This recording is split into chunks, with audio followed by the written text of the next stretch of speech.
بسم اللہ الرحمن الرحیم۔ السلام علیکم ناظرین، سیرت النبی کیس نمبر 25 عنوان قتل کی کوشش۔ قریش تو یہ کہہ کر چلے گئے، ابو طالب پریشان ہو گئے۔ وہ اپنی قوم کی غصے سے اچھی طرح واقف تھے، دوسری طرف وہ اس بات کو پسند نہیں کر سکتے تھے کہ کوئی بھی شخص حضور نبی کریم صلی اللہ علیہ وآلہ وسلم کو رسوا کرنے کی کوشش کرے۔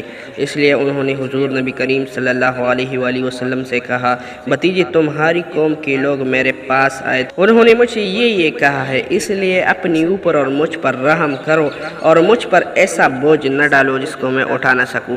ابو طالب کی اس گفتگو سے نبی اکرم صلی اللہ علیہ وآلہ وسلم نے خیال کیا کہ اب چچا ان کا ساتھ چھوڑ رہے ہیں، وہ بھی آپ کی مدد نہیں کرنا چاہتے، آپ کی حفاظت سے ہاتھ اٹھا رہے ہیں۔ اس لیے آپ صلی اللہ علیہ وآلہ وسلم نے فرمایا، چچا جان، اللہ کی قسم اگر یہ لوگ میرے دائیں ہاتھ پر سورج اور بائیں ہاتھ پر چاند رکھ دے اور یہ کہے کہ میں اس کام کو چھوڑ دوں تو بھی میں ہرگز اس کو نہیں چھوڑوں گا، یہاں تک کہ خود اللہ تعالیٰ اس کو ظاہر فرما دے گا۔ یہ کہتی ہوئی آپ کی آواز بر آ گئی، آپ کی آنکھوں میں آنسو آ گئے، پھر آپ اٹھ کر جانے لگے، لیکن اسی وقت ابو طالب نے آپ کو پکارا، بھتیجے ادھر آؤ۔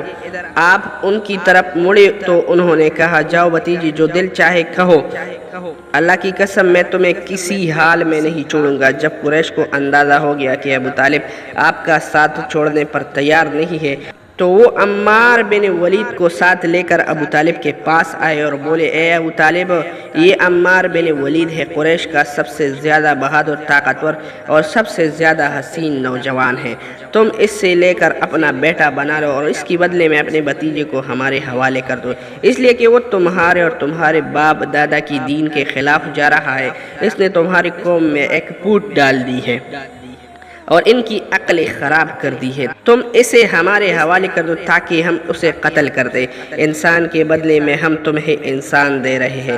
قریش کی یہ بیہودہ تجویز سن کر ابو طالب نے کہا، اللہ کی قسم یہ ہرگز نہیں ہو سکتا، کیا تم یہ سمجھتے ہو کہ کوئی اونٹنی اپنے بچے کو چھوڑ کر کسی دوسرے بچے کی آرزومند ہو سکتی ہے؟ ان کا جواب سن کر مطعم بن عدی نے کہا، ابو طالب، تمہاری قوم نے تمہارے ساتھ انصاف کا معاملہ کیا اور جو بات تمہیں ناپسند ہے اس سے چھٹکارنے کے لیے کوشش کی ہے، اب میں نہیں سمجھتا کہ اس کے بعد تم ان کی کوئی اور پیشکش قبول کرو گے۔ جواب میں ابو طالب بولے، اللہ کی قسم انہوں نے میرے ساتھ انصاف نہیں کیا بلکہ تم سب نے مل کر مجھے رسوا کرنے اور میری خلاف گٹھ جوڑ کرنے کے لیے یہ سب کچھ کیا ہے، اس لیے اب جو تمہارے دل میں آئے کر لو۔ بعد میں یہ شخص یعنی عمار بن ولید حبشہ میں کفر کی حالت میں مرا، اس پر جادو کر دیا گیا تھا، اس کے بعد یہ وحشت زدہ ہو کر جنگل اور گاٹھیوں میں مارا پھرتا کرتا تھا۔ اسی طرح دوسرا شخص مطعم بن عدی بھی کفر کی حالت میں مرا۔ غرض جب ابو طالب نے قریش کی یہ پیشکش بھی ٹھکرا دی تو معاملہ حد درجے سنگین ہو گیا۔ دوسری طرف ابو طالب نے قریش کی خطرناک ارادوں کو بانپ لیا۔ انہوں نے بنی ہاشم اور بنی عبد المطلب کو بلایا، ان سے درخواست کی کہ سب مل کر آپ صلی اللہ علیہ وآلہ وسلم کی حفاظت کریں، آپ کا بچاؤ کریں۔ ان کی یہ بات سن کر سوائے ابو لہب کے سب تیار ہو گئے۔ ابو لہب نے ان کا ساتھ نہ دیا، یہ بدبخت سختی کرنے اور آپ کے خلاف آواز اٹھانے سے باز نہیں آیا۔ اس طرح جو لوگ آپ پر ایمان لے آئے تھے ان کی مخالفت میں بھی ابو لہب سب سے پیش تھا۔ آپ کو اور آپ کی ساتھیوں کو تکالیف پہنچانے میں بھی یہ قریش سے بڑھ چڑھ کر تھا۔ آپ کو تکالیف پہنچانے کی سلسلے میں حضرت عباس رضی اللہ عنہ ایک واقعہ بیان کرتے ہیں، ایک روز میں مسجد حرام میں تھا کہ ابو جہل وہاں آیا اور بولا، میں خدا کی قسم کھا کر کہتا ہوں اگر میں محمد کو سجدہ کرتے ہوئے دیکھ لوں تو میں ان کی گردن اڑا دوں گا۔ حضرت عباس رضی اللہ عنہ فرماتے ہیں، یہ سن کر میں فوراً نبی اکرم صلی اللہ علیہ وآلہ وسلم کی طرف گیا اور آپ کو بتایا کہ ابو جہل کیا کہہ رہا ہے۔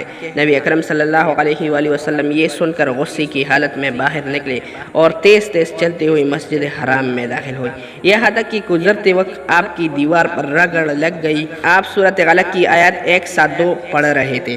ترجمہ، اے پیغمبر، آپ اپنے رب کا نام لے کر قرآن پڑھا کیجئے، اور جس نے مخلوقات کو پیدا کیا جس نے انہیں خون کی لوتڑے سے پیدا کیا۔ تلاوت کرتی ہوئی آپ اس سورت کی 6 آیات تک پہنچ گئے۔ ترجمہ: سچ مچ بے شک کافر آدمی حد سے نکل جاتا ہے، یہاں تک کہ آپ نے سورہ کا آخری حصہ پڑھا۔ یہاں سجدے کی آیات آئی اور اس کے ساتھ ہی آپ سجدے میں گر گئے۔ اسی وقت کسی نے ابو جہل سے کہا: ابو الحکم، یہ محمد سجدے میں پڑے ہے۔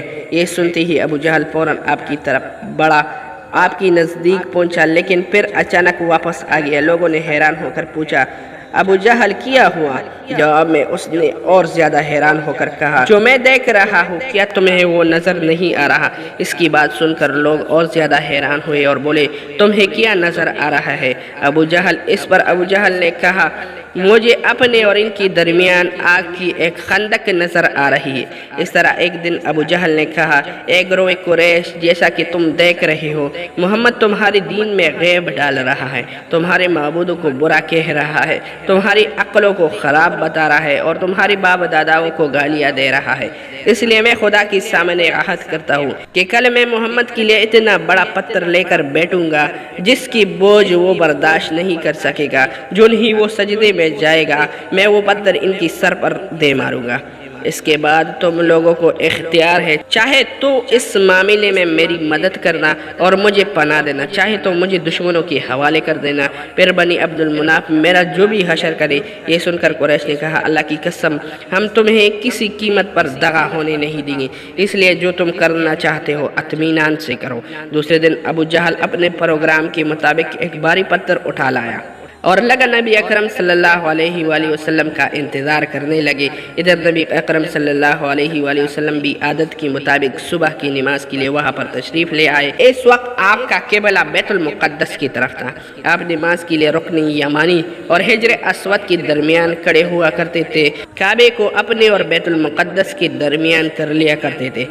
آپ نے آتے ہی نماز کی نیت باندھ لی۔ ادھر قریش کے لوگ اپنے اپنے گھروں میں بیٹھے انتظار کر رہے تھے کہ دیکھیں گے کہ آج کیا ہوتا ہے، ابو جہل اپنی پروگرام میں کامیاب ہوتا ہے یا نہیں۔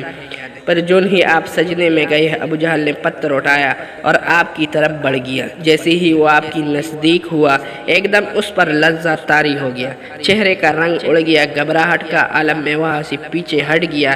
ادھر پتھر پر اس کی ہاتھ اس طرح جم گئے کہ اس نے چاہا ہاتھ پر اس سے ہٹا لے، لیکن ہٹا نہ سکا۔ قریش کے لوگ فوراً اس کے گرد جمع ہو گئے اور بولے: ابو جہل کیا ہوا؟ اس نے جواب دیا: میں نے رات کو تم سے جو کہا تھا اس کو پورا کرنے کے لیے میں محمد کی طرف بڑھا، مگر جیسے ہی ان کے قریب پہنچا، ایک جوان اونٹ میرے راستے میں آ گیا۔ میں نے اس جیسا زبردست اونٹ آج تک نہیں دیکھا۔ وہ ایک دم میری طرف بڑھا جیسے مجھے کالے گا۔ جب اس واقعے کا ذکر نبی اکرم صلی اللہ علیہ وآلہ وسلم سے کیا گیا تو آپ نے فرمایا: وہ جبریل علیہ السلام تھے، اگر وہ میرے نزدیک آتے تو وہ اسے ضرور پکڑ لیتا۔ انشاءاللہ نیکسٹ کیس میں آپ لوگوں کے ساتھ یہ پورا واقعہ شیئر کروں گا۔ اس ویڈیو کو اپنے دوستوں کے ساتھ شیئر کریں اور ہمیں بھی اپنی دعاؤں میں یاد رکھیں۔ والسلام۔